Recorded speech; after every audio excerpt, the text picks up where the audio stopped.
Hello everyone and welcome back to Bitwig Studio and Music Production. This is lesson 5.12, and in this lesson I'm going to walk through the classic reverse reverb effect. I actually used this in my last composition, so if I used it in my last composition, I feel like it's a good time to share it with all of you. It's a very classic effect. There's probably 100 YouTube videos out there already on it. But typically those videos keep it pretty simple. They keep it to the bare minimum in terms of what this effect is. So as we go further and further in this tutorial, I'll show you a few maybe more experimental practices where you can actually implement this. But the traditional way is fine too. It's almost getting to a point where it's cliche, but I wouldn't say it's there quite yet.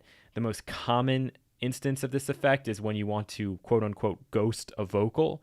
And it actually has a really, really cool effect to it when you have that reverse reverb and it's playing underneath the vocal. You'll get this kind of eerie sense to that sound, which you can't really get any other way. We're going to be doing it with a clap sound since that's what I did in my last composition, but this can be done with absolutely any sound at all. So here's the sound we're going to use. Just the classic clap. The first thing you have to do is resample this. So I'm going to create an audio track here. I'm going to take the input from the classic clap post fader, set this guy up to record, turn auto monitor off, and let's just resample this. Okay, there we go. I don't really need this instrument anymore, so I'm just going to go ahead and delete it. I've made 3 copies here just because I'm going to probably want to do some different things. So here is now our clap sample. And what I'm going to do is I'm going to add some reverb on here.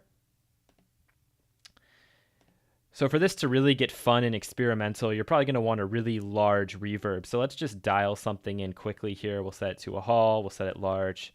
Super diffuse. Lots of buildup. No pre-delay. Increase the reverb time to something pretty long. Let's actually kind of keep it as it is here. Not hype too much of the low or of the high. Let's widen it out a bit. I'm going to put the mix to 100%, so let's just take a listen to this.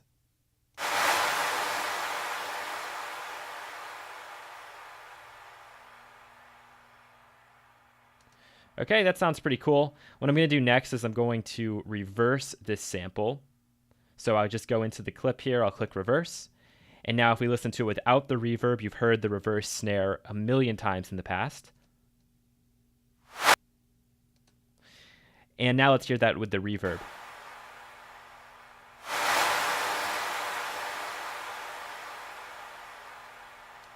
All right, very cool. I'll let that fade out. While that's happening, I'm going to create another audio track, and I'm going to take the input from, let's see, audio 3 post fader. Again, I'm going to turn the auto monitor to off, set this guy up to record, and let's go ahead and see what we get.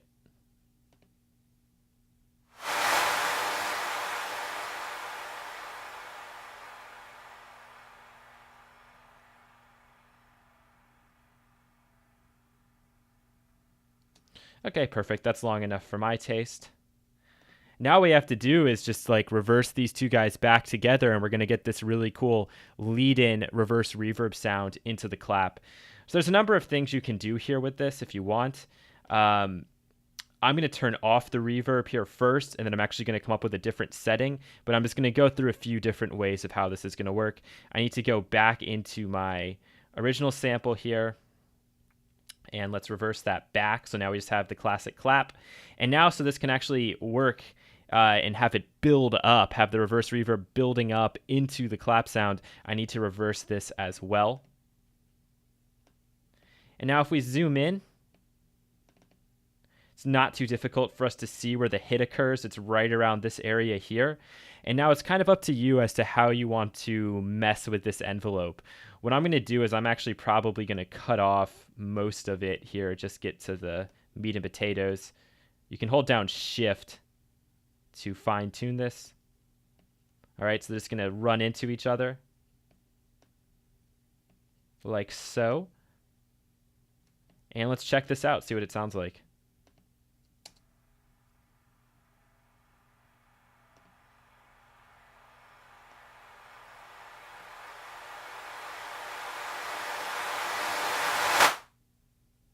Okay, so obviously this one's a little bit loud. We don't need it to be that loud. We want to have as much impact on this guy as possible. So I might even go in here and add a transient shaper. Add a little bit of punch to the attack. Let's listen to it again with this turned down.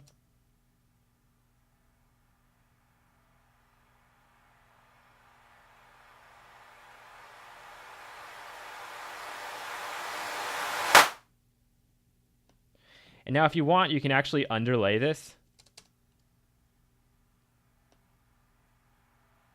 And this is what you'll commonly see done with the vocals, is you'll actually underlay it.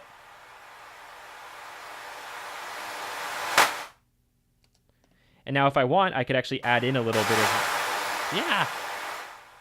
I can add in just a touch of reverb to the actual snare sound itself.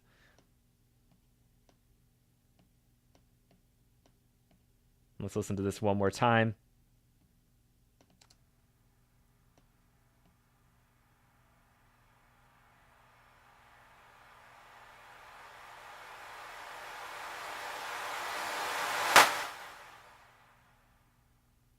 So there you go. That's really the classic reverse reverb trick in a nutshell. Nothing too difficult, very, very simple, pretty effective, but you can tell that that's not super interesting, and that's not what I did in my composition. I basically took this reversed reverb sound and I resampled it. I pulled some parts out of it that I liked, I shaped it in a new way, and I kind of created a pad or an atmosphere out of it. That's another possibility, but let's keep with this theme of trying to lead into something. We're using this as kind of like a build-up into our clap, or we could use this as a build-up pretty much anywhere else. We don't even have to have this main sample playing back. We could just play this here.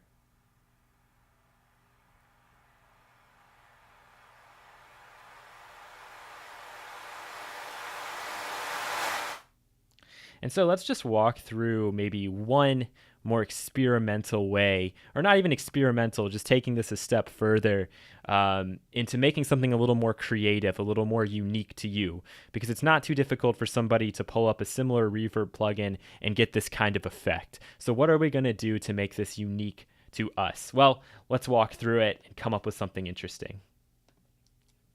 So first things first, let's start working with audio 2 here.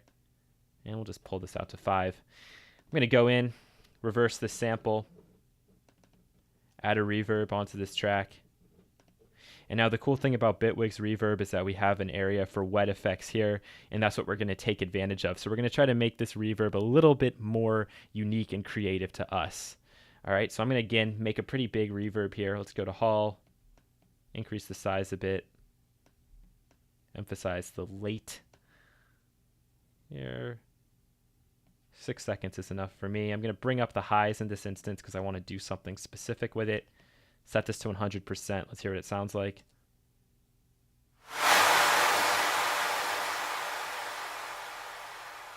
Okay, I'm just going to add a little bit more width. Now what I'm going to do into the wet effects is I'm going to start by adding in an EQ.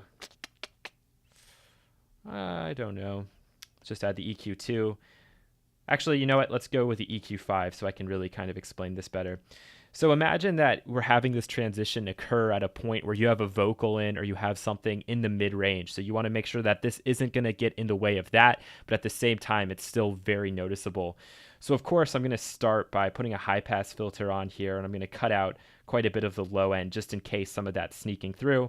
Next, I'm going to use a bell-type filter here, and I'm going to just scoop out some of this mid-end, and then I'm going to hype the highs just a little bit.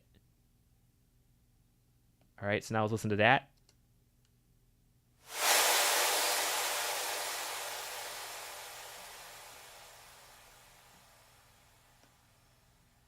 About the 5K mark would probably be good. Okay, now what I'm going to do is I'm going to add an FX chain. The reason I'm adding this FX chain is just because the nice thing about this is we have a dry wet control. So if I go crazy with the effects in here and we start to lose the sound of the reverb, I can always pull this back. And when I pull this back, we'll start to hear more of that reverberated signal and not so much of whatever's going on in this effects chain. So that's just a word to the wise whenever you're doing anything with tons and tons of effects. The FX chain is nice because it does have that mixed control on it. So I'm going to go in here and I'm just going to add a chorus and a flanger for this example. So this is now going to be impacting the wet signal of the reverb. So let's just take a listen to how this sounds here. I might as well just crank these settings up since I have a mix control.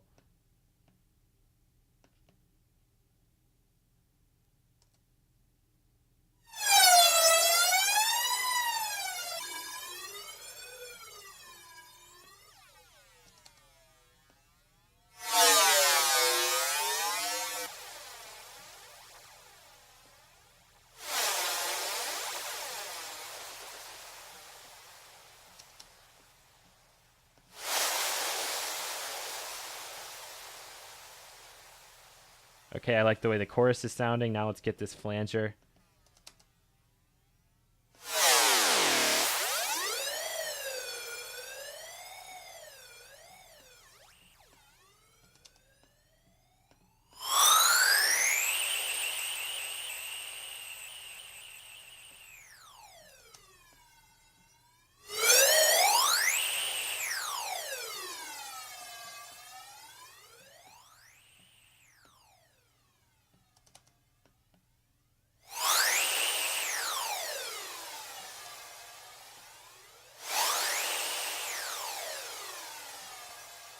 Okay, so I just want to hear a little bit of that. That's going to be fine for me. I'm happy with that right now.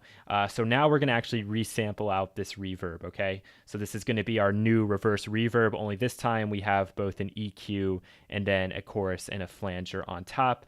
Create my audio track. Again, input's going to come from audio 2, post fader. Set this guy up to record. Monitor off.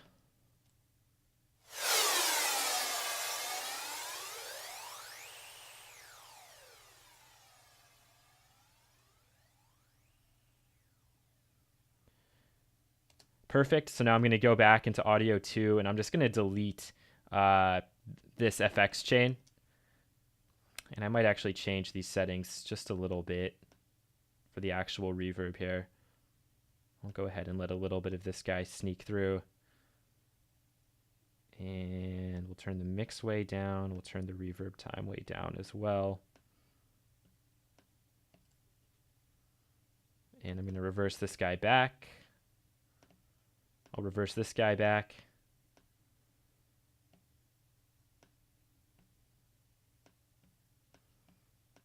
And we just have to look in here closely to see where the hit is occurring.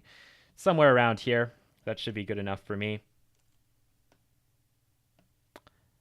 And let's take a quick listen to this to just hear what it sounds like. We're going to have to make some adjustments, obviously.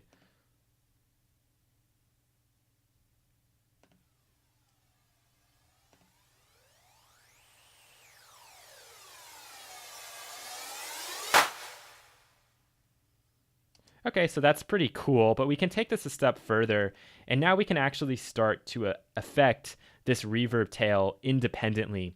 So for example, if I want a filter to kind of be sweeping in and out and then speeding up as it actually is getting to this main hit sound here, I do have the ability to do that. So I'm actually going to pull this back a little bit, because I don't want the actual hit in here. And what we'll do at the end is just add a little bit of reverb so it doesn't just cut off so abruptly. So I'm going to add an effects chain here. And on this effects chain, I'm going to start by putting on the ladder. The ladder gives me access to an LFO, which is what I want to use here. And why don't we can start with a low pass. You could use whatever you want, really. Pull the resonance down a bit. See what we can come up with here.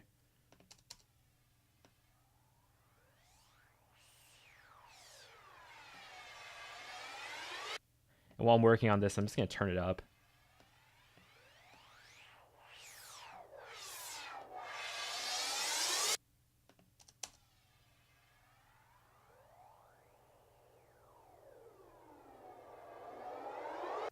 Okay, that's cool, but what I want to do is I actually want to automate the rate of this LFO. So as this is going on, it's getting faster and faster.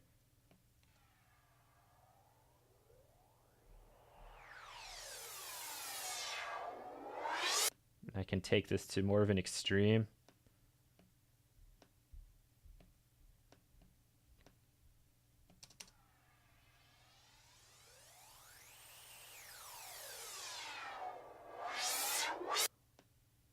faster than that.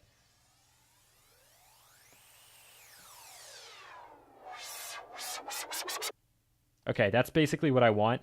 Now, in a perfect world, I should have actually pulled out a much longer tail so that this effect could really have time to build up. But because it's a shorter tail, obviously we can hear there's a bit of an issue there. It's not really long enough to get a full effect, but this is still cool, so you can actually hear exactly what's going on. We'll even send it a little bit more to the LFO. Pull the frequency down. See what we got.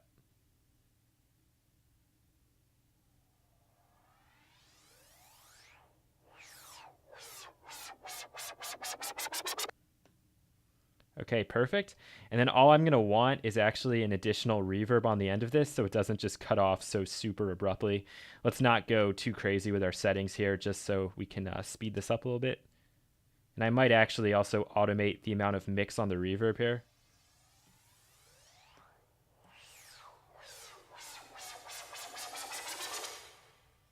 We can add a little bit more reverb time than that.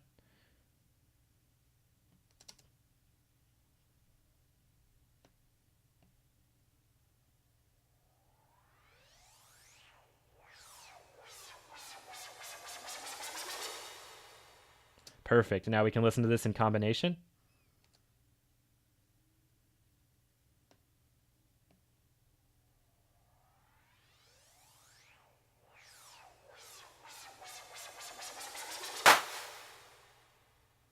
Okay, so we have to balance this out better.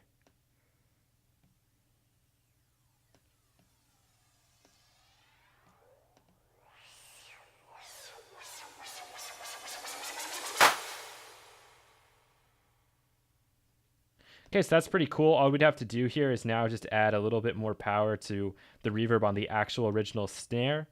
And at that stage, we should be good to go. It's not long enough.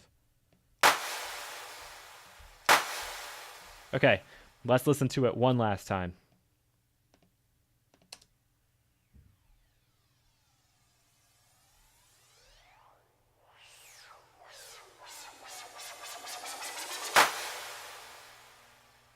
So those are just a couple of ideas. Obviously, that may not be super practical. I'm not sure where you would plug that in. But in terms of applications in your actual compositions, this has a ton of creative potential to it. And what I actually did was I resampled it and created kind of an atmosphere just out of the reversed reverberated tail. And as we get further into this lessons and start talking about the sampler, you're going to see how we could actually pull out a bit of reverb tail, add a resonator bank to it so that we could actually pitch it, then we could drop it into a sampler and actually be able to play that. So look forward to that in the future, but I just want to show you this technique now, and maybe you'll have some fun incorporating that into your music in the future. Thank you so much for watching, and you'll hear from me again in the next lesson. Take care.